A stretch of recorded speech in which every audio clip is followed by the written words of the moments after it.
Salam, hər vaxtınız xeyir olsun. Tətilin ikinci günündə Şəkiyə üz tutduq.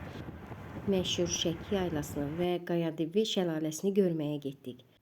Əslində burada meşənin səsini çəkmək istəmişdim, külək imkan vermədi. Nə deyim, Şəkiyə çox vuruldum. Şəki çox gözəldir. Əsasən də Şəki yaylası, şəlaləyə qalxan yol. Heç olmasa bir dəfə də olsa mütləq gedib görməlisiniz. Çəkilən videoları elə paylaşdığım reseptlərin videolarında ara sıra paylaşacağım. Bugün sizinlə hazırladığım şəkərli peçenyenin reseptini paylaşıram. Çox dadlı bir peçenyedir. Ağızda ovulan, rahat hazırlanan və uzun müddət öz təzəliyini qoruyur. Bizə 250 qram kərə yağı, 2 ədəd yumurta, 180 qram şəkər tozu lazımdır.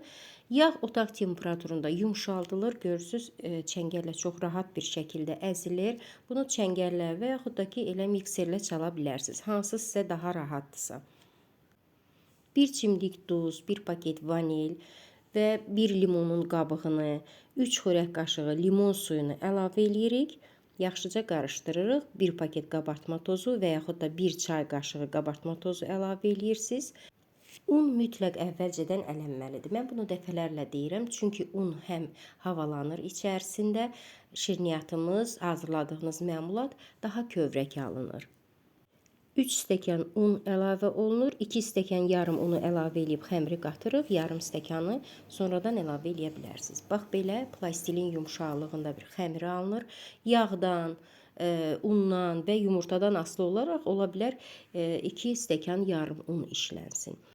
Xəmirdən qoz boyda kündələr hazırlanır. Kündələri şəkər tozuna batırırıq.